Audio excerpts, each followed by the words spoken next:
So it's not primarily about the design. It's more so about the feeling that people get when they think about your brand. Sell me on this. Outside of the fact that it says something cool, but you don't even know that to be true. People trade their soul for money. I'm fighting against your message and it feels like I'm winning. Make me feel something when I start talking about this brand. In order to maintain, in order for the maintenance of wealth and longevity and the generational wealth everybody's running around talking about, it's not practical if you're not healthy. For who? That's a fact for everybody, for anybody. I'm not that healthy. You suck, your business sucks, and you'll never be successful. How many people paid you $5,000? You never lied to anybody? Okay, real quick. Anything you see in here? It's over, bro. What's your belief system? You're married, yes, to a woman, or you let your wife wear pants? When I ask you for something and you don't give it to me, are you knowing that you're lying to me? Lying? You cannot move being this comfortable. But you be in the crib and your drawers just like, hey, yo. My job is to make you fail. My job is to make you quit. My job is to make you cry. But if you survive it, success is on the other side. All right, welcome, man. Peace, peace. What's your name? Intelligent. Intelligent. Yes, sir. All right, so in that New York era, there's a lot of people that name themselves like that. Where'd that come from? Well, my name comes from the Nation of Gods and Earths, commonly referred to as 5%ers. 5%ers. Yeah. So you get bestowed or you take on an attribute that reflects something significant to you, something that you should aspire to be. So that was one thing that was so in me. So I just strive to live that out. When did you become a 5%er? 1994. Before or after you went in? After. Yeah. Okay, so I want to ask this because my cousin, when I was young, but my cousin would like be in and out often. Just, he's out in Philly, shouts out to my cousin. And my grandma, who would take care of him too, as well as mom, but my grandma, I remember her saying this, and I was super young. She said, when you go to prison, you become a Muslim. Really, I just remember this conversation. Yeah.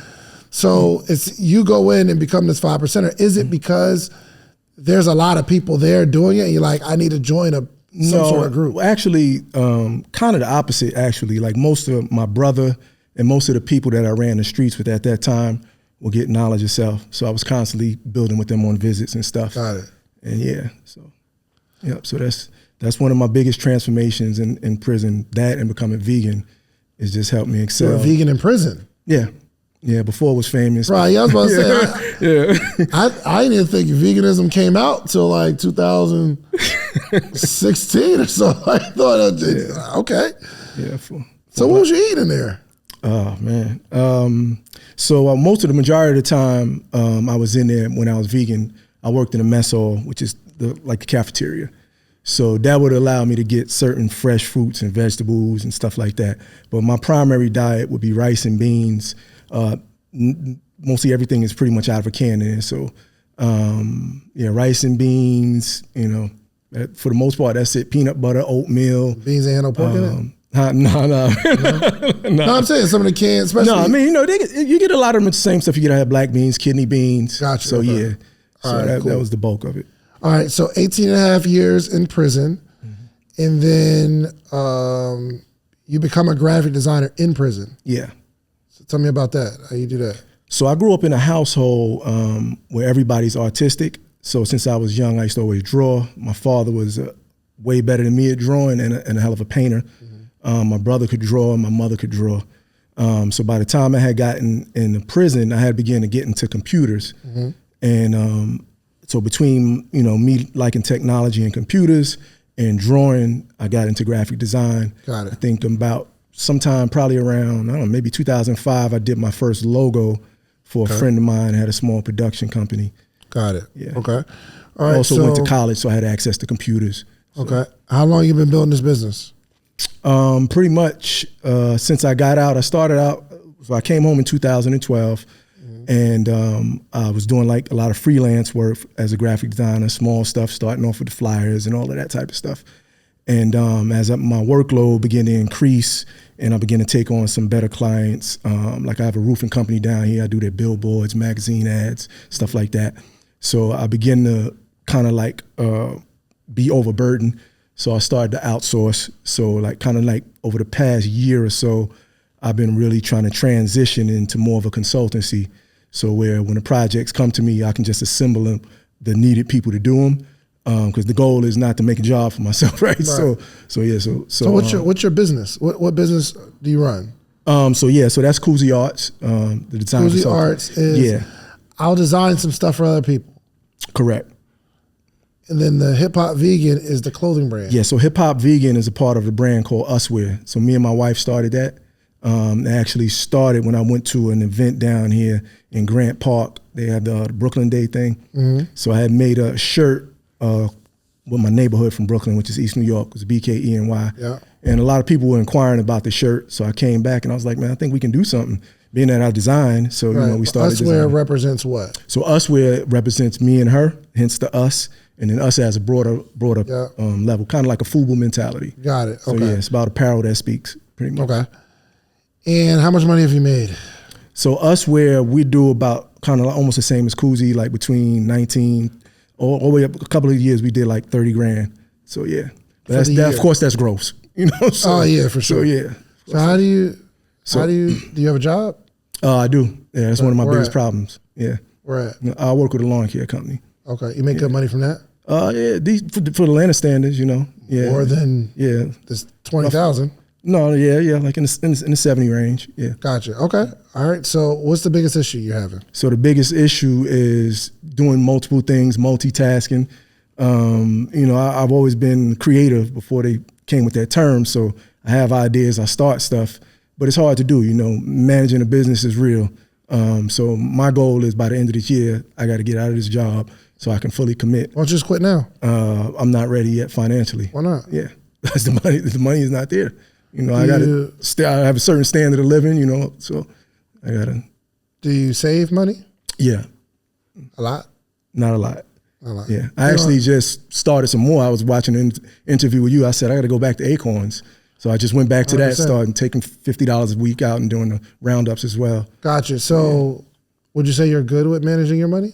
No, I'm getting better. Okay. Thanks to my wife. She's the, I come from a risque background, man, and I was removed for so long. For sure. So, so it's a different. So with this 20,000 gross, which will come out to about $6,000 a year in the business, and you double that because in both these businesses, you probably come home with $12,000 a year. Mm-hmm. Extra $1,000 a month? Well, everything with the clothing, we literally put everything back in there. We don't take nothing out of that. No, I'm saying you make about $12,000 a month in both businesses, the art business and apparel. Well, we rewind the question. Do I make? How much do you think you bring home every single month? Okay. From the art business and the apparel business. Okay, so the apparel is anywhere between, not bring home, I gotta say gross, and then we can try to narrow it down. Gross? We can narrow it from there. Between $2,500 to $3,000 for the apparel. From the website? No, so we're in 2 retail outlets and we also vend. So the bulk of that is coming from when we're vending. Gotcha. The website, we got to vend every month? Yeah, we vend like twice a month, sometimes 3. So about $2,500 minus vend fees, minus apparel, all that stuff. Would you say I probably come home with about $1,000 a month? Yeah, somewhere in that range. Less or more? Yeah, the $1,000 to $1,500. But like I said, we really literally put it back in. Yeah, for sure. But I'm saying, that would be the net. Yeah. Let's just say it's high end 3,000. Mm-hmm. You're probably operating at like 30% margins because, let's say, how much you sell shirts for? T-shirts are 30. We do have some sublimation T-shirts. Those are 45. Right, but let's say the T-shirt's 30. How much does it cost you to print? Print is about $10 with the tags and everything. All in, it's about $11. About $11. Yeah, which is about 40%. Mm-hmm. And if we tack on however much it costs to vend, the packaging, tax, all that kind of stuff, on a good month, you're coming home with $1,000. Yeah. And you don't do a whole lot of graphic design stuff, huh? Yeah, so the graphics I do similar to that, but normally about $2,000 or so. Yeah. On the graphics? Yeah, on the graphics. Okay. Well, it just doesn't cost you a lot to do the graphics. But I do, I pay for a lot of software. That's a few hundred. Yeah. And then recently, since I've been moving to the consultancy thing, now I got to pay designers to do a project. So for sure, which cuts into those margins. Yeah, absolutely. So. The first thing we really need to understand is our numbers. I don't, and I'm not.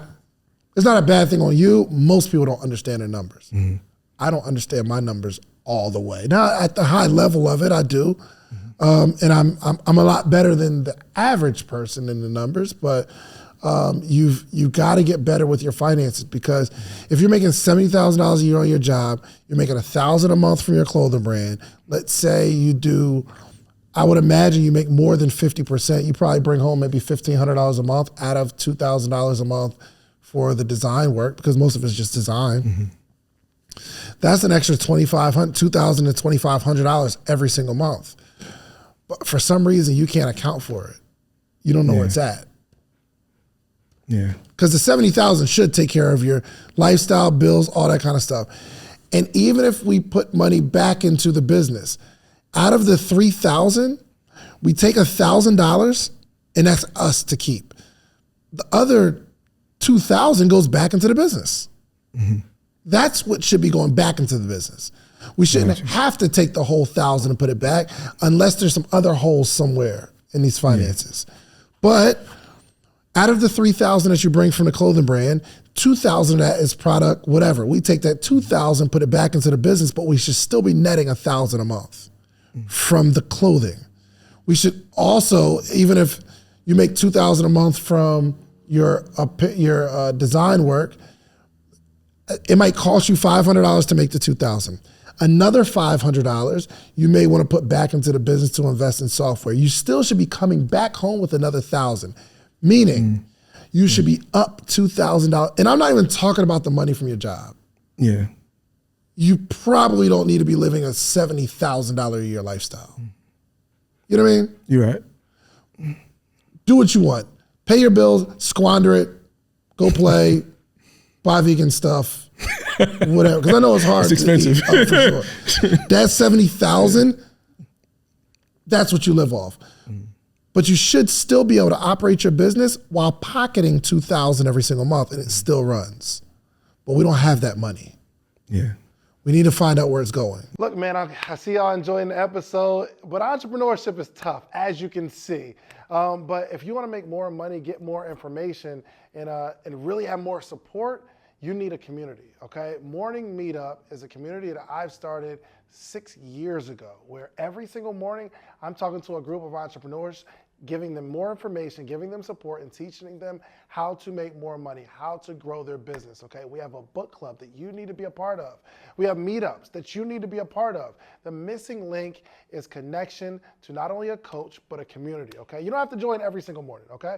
But if you wake up this morning, you know that we are there Monday through Friday, 8 o'clock Eastern Standard Time, okay? Join our book club.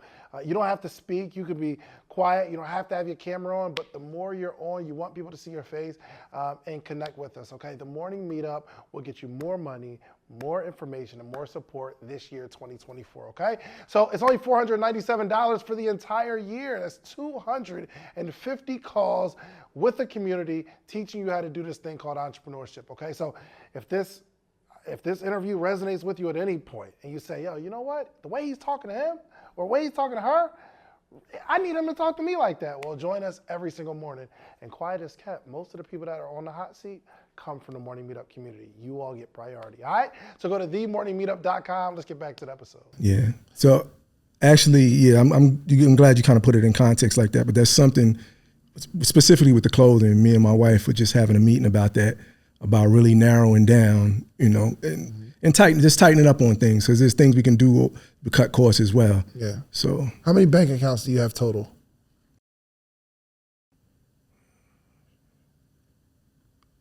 A few. Yeah. I mean, obviously we got the business accounts. I got like 3 personal accounts. So. Oh, you got 3 personal accounts. Yeah. Just, Navy Federal, that's good. Then, Wells Fargo. Then I got a digital bank. So. But why do you have those Because I like to keep money separate, because when it's all there, it's more opportunity or it's more enticing for me to do the wrong thing. So sometimes keeping things separate for me makes more sense. Who you learn that from? Learn that in jail? No, I learned that through experience. No. I'm talking about like just having different personal accounts. I just came up with it. I mean, Let's do this. Yeah. You need, with multiple accounts, it means it's easier for things to fall through the cracks and you not to know where your money's going. I get it 100% in terms of you don't want to see the amount in the account, because if I see it, then I'm up, then I'm going to spend it. But the way we curb that is we have one personal account that we can manage, but when money comes into the personal account, let's just say your paycheck, when money comes into the personal account, it needs to go somewhere. Not another personal checking account, maybe a savings account. Or like you talked about with Acorns, I take a daily amount that goes into the stock market every day. And my checking account, I have I think 15% of all the money that comes into my checking account goes into my savings account. So for instance, I pay myself $10,000 a month. Twice a week, I get a check for about $4,300 because of taxes and all that kind of stuff. 15% of that $4,000 goes into a separate savings account, but I only have one personal account that I operate out of. So my business pays me $10,000 a month. Out of that $10,000, 15% goes into a savings account that I don't touch. Does that make sense? But if I have multiple personal accounts, it's okay, I'm gonna put Netflix on this card, and then I'm gonna put Hulu on this card, and I got LA Fitness on this card, and I got all these different things, and it's hard to manage multiple accounts. So I get what you're saying, but you need to have one personal account that you operate out of, but there needs to be some system where a certain amount of money is going somewhere else that you don't see. Yeah. Make sense? Makes sense. I mean, yeah, just even to track it is hard, more or less really keep up with it sometimes. Yes. It does make sense. So savings accounts don't come with a debit card. Now, if I wasn't disciplined, but I am, right now my personal and my business, it's the same bank, right? But if I was in your case, I would take my savings account that the money's going into from my personal, it'd be a separate bank that I would have to go into to get some money out of. Yeah, kind of like even back to the Acorn situation, I was telling my wife when I saw your video, I was like, if it's over there, I know I'm not going to really mess with it, because Acorns is a process. You got to takes days to get out, and so similarly, you're saying with a savings, just having a savings for sure separate, and that would be the only separate outside of your standard checking. Correct. So I have multiple banks, but that's because I'm disciplined, and I've been doing it for a while. You know what I mean? So I can realistically have two personal accounts in two different banks. But until you can start to like really track your money and where you're going, and you see that your account is growing, you need to have one personal account. And I kind of, you have multiple business accounts, right? I'm gonna venture off to say that you probably need to consolidate this business into one business account. Okay? How many business accounts you got? Why would you say that? How many business accounts you got? Those two. Okay. Yeah. So the one for consulting and the one for the clothing brand, right? The only reason I'm saying this, and it's you want to have it. The reason why you have multiple accounts is for protection. Meaning, if somebody from the consulting company wants to sue you because they don't like the way you consulted or something happened, then they can't touch the t-shirt brand money, and vice versa. But until you get systems in place, multiple accounts is just dangerous, because the more accounts, the more holes go through, and we don't know what the cost is for these personal accounts, and we're just losing money that way. So right now, again, I'm in a separate situation. Like I got companies that have companies, S corps that have LLCs that hold everything, and it's a very complex thing that I don't even understand. But those two businesses leave just more opportunity for you to lose money and to lose track of money. I'll say that because you need two. You have QuickBooks? No, I use another software called Waze. It's similar. Right. To account so you software. got two ways. You need to have two of them. Yeah. 2 ways. They both cost. Well, no, it's actually a free program. Oh, really? Yeah, it's actually pretty good. It's pretty comparable to QuickBooks. But the checking account, I get it though. Some costs. If you don't have monthly fee, a certain amount. Yeah, I get it. And it be these little things, bro. Sometimes I think it's important, just in the beginning of business, to start out with one sort of singular focus, and let's see how we can grow this. It's hard to monitor the growth of two businesses. Let's see, okay, we got $2,000 in this account. Let's see, after everything's paid next month, can we grow it to $3,000? Can we grow it to $4,000 while we're still investing in our business? But with two accounts, very, very difficult.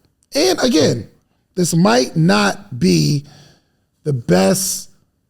If you talk to an accountant, they're gonna say I'm crazy.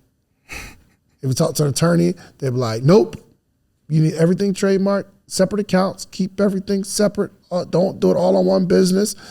But I'm saying I'm just bigger on acquiring the skill of managing money first before we do the best strategy of building. Does that make sense? Yeah. I mean, you can't build if you can't track it and monitor it. For sure. That's what you're saying. So vending, you're wasting time because you're doing it, but you're not making any money. No, that's where the bulk of our sales are coming from. Where's it at? Yeah, I get you. Just because a business makes $3,000 doesn't mean the business is making $3,000. That's a waste of time. Yeah. You'd be in the exact same financial situation if you didn't have this t-shirt brand or the consulting company. Just making $70,000 a year. Would you agree or no? Yeah, pretty much. Because everything is it's going back in and there's stuff slipping through the cracks. We're wasting our time right now. Yeah. I'm not saying to stop the business, but right now you're wasting time. Yeah. So the goal is to monitor time, monitor the money, and then make sense of the businesses that. 100%. And in the first couple of years, you got to figure some stuff out, but you got to be active in figuring stuff out. So I'm looking at the, hold on 1 second. I'm looking at your deck for your clothing brand. And we got people like Jizza, Charlie Clips, Master Killer, DJ Enough, Rockin' the Gear. That's what's up. Anybody else? Some people have kind of promoted a little bit. Yandy promoted it. I saw that because you had a quote from her that said, "Yeah, in your 2021 press release, which was 3 years ago, 2.5 years. So this is a really cool stocking stuffer," says entrepreneur and love and hip hop star Yandy Smith Harris, speaking to her 7 million followers live on Instagram about the Atlanta-based clothing company Uswear. She clutches 2 neatly folded graphic t-shirts wrapped in plastic. So this is natural hair matters and health is wealth. The name of the company is Uswear, she continues, holding a flyer as she quotes the brand slogan, apparel that speaks, so support them, look them up. About 2 weeks later, Yandy is live again on Instagram. This time she is interviewing the owners of Uswear in the Big Black Pop-Up, downtown Atlanta. So you're on her show? No, it was an event downtown. She hosted it. Well, it was her event, so she came around and pretty much gave us a little airtime on Instagram. Got it. Okay, this is dope. But it seems like we haven't had any recent wins. Yeah. Well, in this situation was the first time Yandy was on live. What happened? How did that come about? So the first time we just went down there and dropped some stuff off to her mom was there. Mm-hmm. She's got the space downtown. So we forgot about it. Then one day she looked on live and she was, you dropped it off. Yeah. So. Are you intentionally going to do that kind of work now or no? Not much drop offs. lately. Yeah. Maybe you should quit this business, bro. More in inboxing, reaching out to people online, more of that. Why not stop this business? Why not? We need to grow it. But you don't need to grow it. You got a job. No, I can't do the job. It's not gonna be.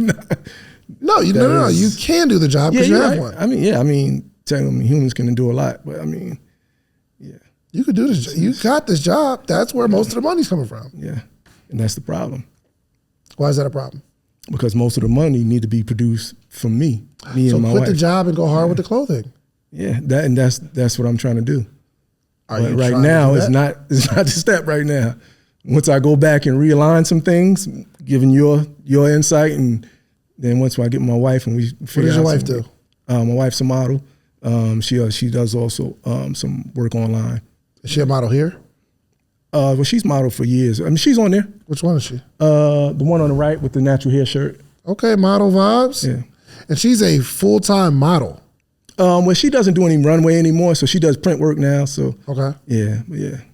She make good money doing that? Yeah, it's all right. When it comes, it's independent. You know how that is. So. For sure. Well, she's not modeling. What does she do? She works online. Yeah. What do you mean? Or rather, excuse me, work from home. Yeah. So she has a job too? Yeah, she works from home, like part-time. Yeah. You have a job, she has a job, y'all both do some stuff on the side. Mm-hmm. And maybe in the clothing brand y'all do together? Correct. Okay. So yeah, don't quit the business because that's like bonding time. Mm-hmm. Yeah. That's the biggest thing this produces, right? It is. Time to hang out with your wife? It's good, yeah. Yeah. To be able to build something, even though it's not where we want, but to be able to build something with her. Okay. All right. So we got to grow this apparel brand, right? How do you plan on growing it? I think right now, the obviously, of course, we're going to reassess some things predicated on what you said, but the main thing I think is to work on online because we should be doing a lot better online. And me and her had a conversation yesterday because when we're in person. Hold on 1 second. So you gave me your goal to grow online, but you still haven't told me how you're going to grow this brand. Yeah.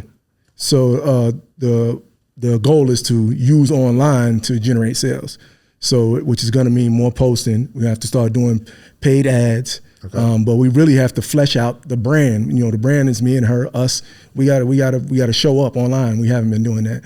So what's going to change after this conversation? We were changing that anyway. But like I said, we just literally just had that conversation. Okay. So when you say show up online more, what do you mean? Physically, because for a long time we were mostly just posting what people wearing and people wearing the clothes and stuff like that. But we're the backbone of the brand, and we know that people do buy from people, and the brand is centered around us. It's called Uswear. So people need to get to see us. So just more posts on social media. More posts, more marketing, some paid advertising. What do you mean paid we dabbled in that before, but what do you mean by paid advertising? Facebook ads, social, Instagram ads. Yeah. You're gonna run them? No, I'm not gonna run them. Who's gonna run them? I'm gonna get somebody to run them. Yeah. You know how much that costs? Yeah, yeah. So, about how much? It's going to be based on the budget, and we're going to have to budget out something. No. Monthly. You have to pay a person to do it, but that's not including the amount that you spend. Well, the person actually, I have a client that's opening a marketing company. He owns a couple other businesses that do graphic design. He knows how to run ads? Yeah, he's been successful with himself, with his businesses. Selling what? Well, he's got a septic company, and he's got a property management company. Okay. So I do a lot of his stuff. And so he was like, yo, I've been having a lot of success. I want to launch this. You say you do a lot of his stuff. It's branding. Yeah. Marketing materials, many marketing collateral. Okay. Yeah. So when's he going to start these ads? We got to get that ironed out. Okay. Yeah. So run ads, major strategy. That's the major strategy to grow the t-shirt brand. Run ads. I think in more so the organic. I think we got to show up. Yeah, I think that's going to be the major strategy. Got it. I offer you some advice. Mm-hmm. Growing, especially an apparel brand, it doesn't have It doesn't have everything to do with the visual because you can find t-shirts anywhere. And you got me a bag? Yeah. I got your Health is Wealth hoodie in there. The Chanel patch. Why didn't you get me the vegan joint? Because you know I'm not vegan? Yeah, man. Come on, man. I can't be a part of y'all? Oh, that's for Donnie. Yeah. This for Donnie? I don't know. You got to look in there. My wife packed that. I think she put you a Health is Wealth hoodie in there too, though. Yeah, in the blood of a king. Is this me? Yeah. Is this me? This yeah, so there's that, and there should be a hoodie in there for you. Yeah, I got a hoodie. What up, J Hill? That's my celebrity friend, J Hill. Peace, bro. What's good? Also, the sweatshirt is for me. Yeah, the sweatshirt and that blue blood of a king. I'm an extra large, though. I really want to wear this. Oh, okay. I'll get you an extra large. Yeah, I need an extra large. Yeah, we were debating. She was just looking at you online. She's saying I'm little? No. That's crazy. Okay. Good quality. Got your US wear tag in here. Us wear, not US. I mean us, my bad. Yep. Us wear. Okay. All right. So it's not primarily about the design. It's more so about the feeling that people get when they think about your brand. That's what we got to drive. Yeah. So sell me on this. Sell me on this. Okay. So the Health is Wealth, we call it our Health is Wealth College leather sweatshirt. The importance of that is because we have to have health as the primary focus before we can do anything. We can't get to wealth without the health. So when you wear that shirt, it's going to embody that, and that we want you to represent and understand the importance of health. So everybody can't be a spokesman, but you may embrace health. You may be a person that's health conscious. So we give you a garment to wear it. That's why we call this apparel that speaks. I don't care. I mean, I've heard that before. I've heard that pitch. Yeah. It still doesn't mean anything to me. I mean, if that case, I mean, we can't. Everything is not going to resonate with every person, right? But it should resonate with some people. Yeah, for the person that is health conscious, it's a winner. 94, you got locked up. Correct. Which means you were out when FUBU was around. Yeah, I think it was 92. Kind of like the start of it. Yeah. Yeah, somewhere around there. People were buying FUBU not because it had an amazing design on it. The messaging. There was some messaging. There's nothing out here for us, and the things that are for us weren't made by us. Right? There was a whole culture of people that were saying, yo, this is a movement of we need to support us in our own. Y'all going out there rocking Calvin Klein and what was some stuff back in the day that used to Hilfiger and all that, Timberlands. And Timberland is saying, we don't even like y'all. We're not looking for black people to wear our boots. And y'all done turned it into some ghetto stuff. And we don't like it. But we kept wearing Timbs. But when FUBU comes on the scene, they create a movement, a story of a bunch of guys, one that was working at the Red Lobster, and there's this whole movement of people that it was so much white people were wearing for us, by us, and it had nothing to do with them. And they were the direct enemy to our message. It's not for you, and it's not by you. Like, it's almost the opposite of what Timberland was saying, or Tommy Hilfiger was saying, yo, this brand, for white people, by white people, we don't accept y'all. So when FUBU comes out, it said, oh, so if they want to play that game, now we got to be a part. Karl Kani was dope because it was by a black person, but it was just fly. But FUBU came into the game and said, yo, it means more. We have a social responsibility to wear this brand. So sell me this sweatshirt. Outside of the fact that it says something cool, and outside of the fact that we gotta be healthy so we can be wealthy. But you don't even know that to be true. You're healthy, right? Are you wealthy? No. In some ways, but right? But we know you're not going to be wealthy without the health. Well, how do you know that? I.e. Steve Jobs. How do you know that? He was wealthy. Yeah, but his health is what was his demise. But he was wealthy. Yeah. So you can't say that you can't be wealthy without being healthy. But the ultimate goal, from my perspective, and is what I thought about when I put that together, is that health has got to be primary focus before anything. Yeah, And but there are some people that are healthy that are broke and would trade that six pack for $1 million. No? I'm not saying no. People trade their soul for money. Of course they trade that. That's a fact. I'm fighting against your message, and it feels like I'm winning. That I don't need to be healthy to be wealthy. There are people that eat cookies all day long and stop at McDonald's. J.O., you eat McDonald's, right? You're a savage. We eat fast food all the time, getting to this money. You hear me? Okay. And I'm super happy. Wife is good. Kids are good. I'm spiritually wealthy. I got everything but like the health wise. But I'm wealthy. So you can't tell me that just because I'm not healthy that I can't be wealthy. That's not simply not true. No, I'm just saying when the ultimate goal, the long-term play is health and longevity. We do know the facts. We look at all the statistics. Leading cause of heart disease, eating all of this crazy stuff, meat primarily, cigarettes. It's not something that's longevity. And that's the problem with us in a lot of ways. We think short term. So we get, So if you're saying somebody that eats McDonald's and drinks Coca-Colas for 20 years. It's a recipe for disaster. Recipe for disaster. Yeah. I watched Supersize Me? Yeah, I watched a documentary with the guy who ate the McDonald's? Oh, okay. Warren Buffett drinks a Coke. Yeah, he's famous for saying McDonald's every day. So you're going to tell him that he can't be wealthy? The Oracle of Omaha, no. But you understand what I'm saying? Yeah, but that's anecdotal evidence, though. It's not. Exactly. That's not. Make me feel something when I start talking about this brand. Give me some imperial evidence. The reason why I need to wear this brand. David, you have a social responsibility to support your family with your wealth. Listen, you out here making all this money, but what about your health? You're going to leave money to your kids? I'm telling you, they'll trade the money for the feeling. But this is just one design. I'm talking about the brand as a whole. Uswear, make me feel responsible. Tell me about the stats of the money that's going into other communities and the money that's coming out of our community. Tell me about that kind of stuff to tell us, yo, we need to wear us. Nothing you have on has anything to do with us, which means you're them. Make me feel that when I'm talking about the brand.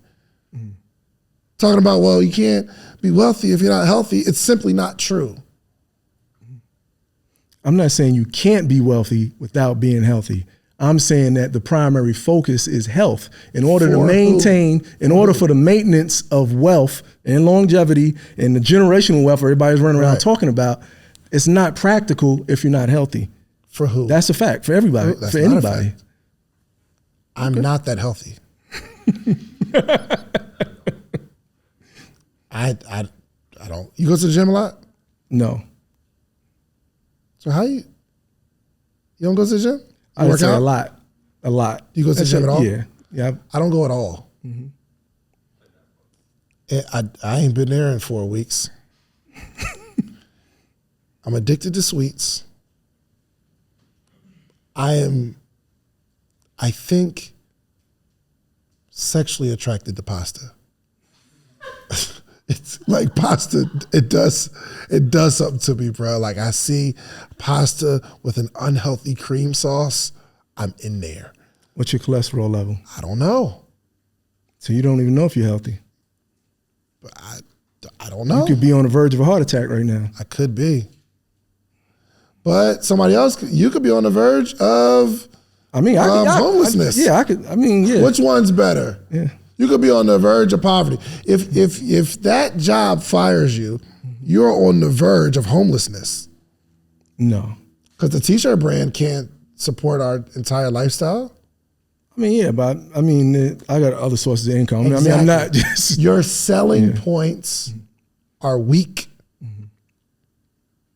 When we're talking about, I'm saying that the brand itself isn't what pushes the designs itself isn't what pushes the needle. So you go into the vegan community and the people who believe the way you believe and they'll support. They're supporting. But when they wear the apparel, it doesn't mean anything. If this is your main thing, if this is the thing that you're going to push, you got to make it mean something. So when you're talking to somebody, it needs to be a responsibility. I need to feel like I'm wearing this because I'm a part of a greater good, gotcha. Not just a philosophy of health is wealth or blood of a king. Do I have the blood of the king, of a king? Yeah. I don't know. I could have the blood of a slave master. You could. So you have the cool phrases, but the phrase itself doesn't mean anything. I'm saying you need to get together with your wife and go deeper on the meaning, the necessity of this brand to the greater good of the world. Mm-hmm. I have a mission where I'm teaching young entrepreneurs. I have a mission where I'm teaching people to podcast, not because we want to get a bunch of views and likes. I'm telling you, it's very difficult to be a good communicator unless you communicate often. And what is the best way to communicate? We need to have a podcast on a regular basis. Mm-hmm. I'm a great communicator because I communicate multiple times a week on my podcast. I can make human connections because I'm connecting with humans on a regular basis. We drop 4 episodes a week. Communication. Forget the mic, forget the likes, forget the downloads, forget the views.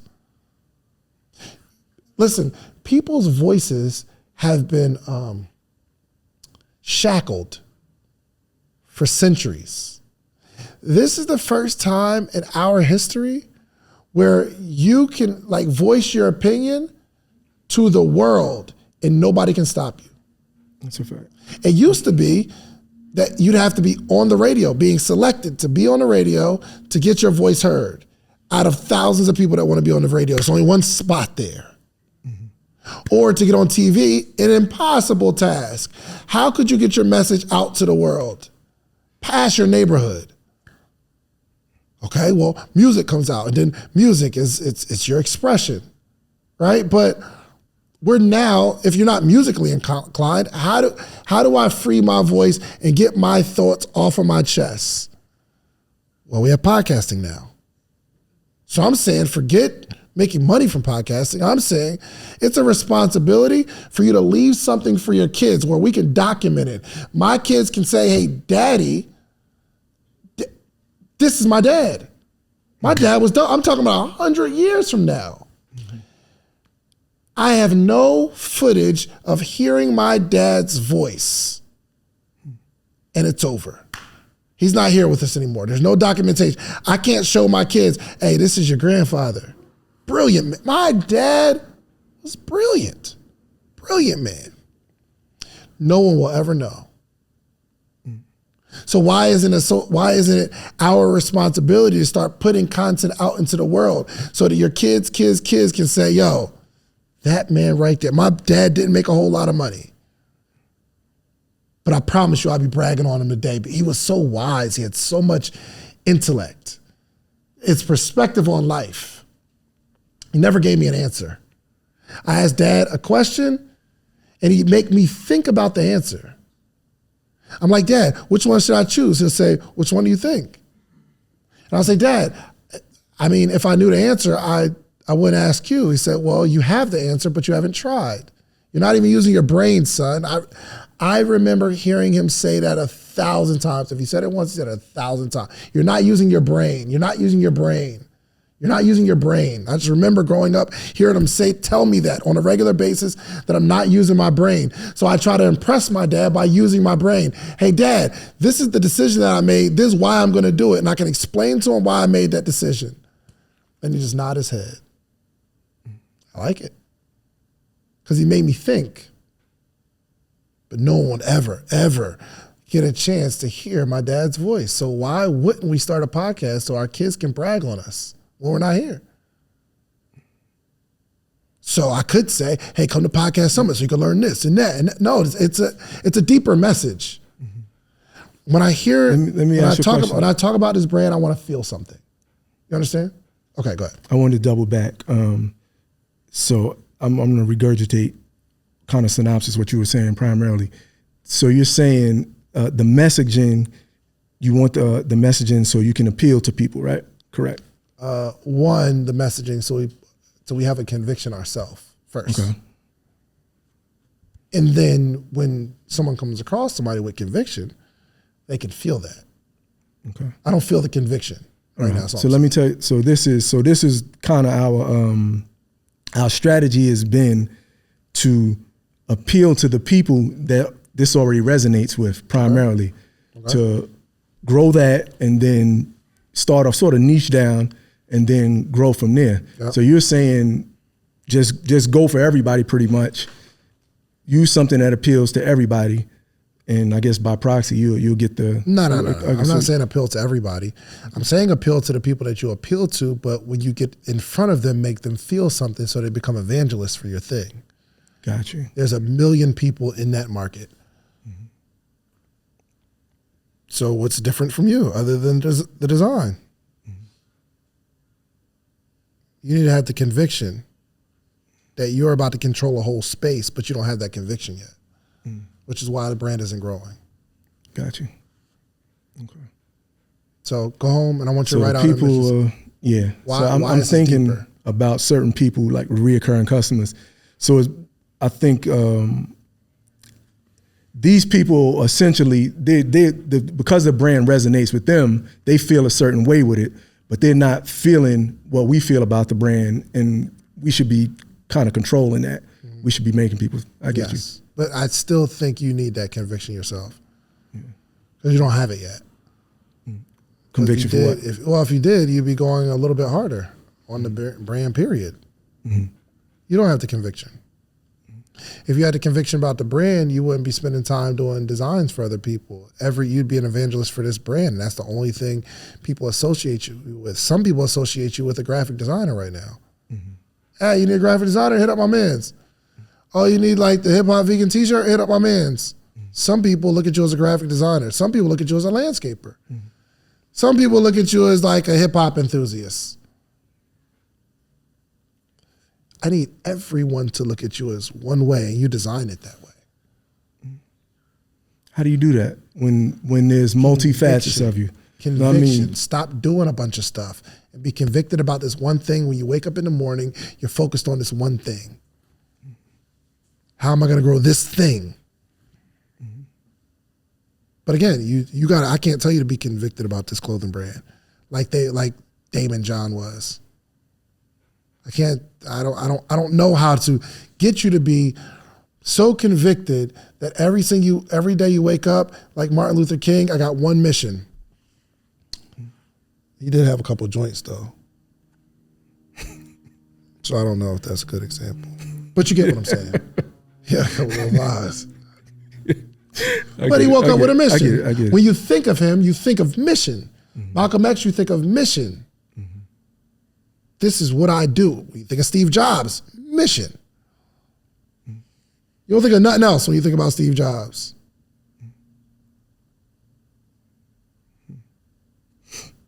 You need to, you got to go inside and get that conviction. Mm-hmm. Cool? Yeah. Go get Thank it, you. man. My man. Yeah. All right, let's get it, man.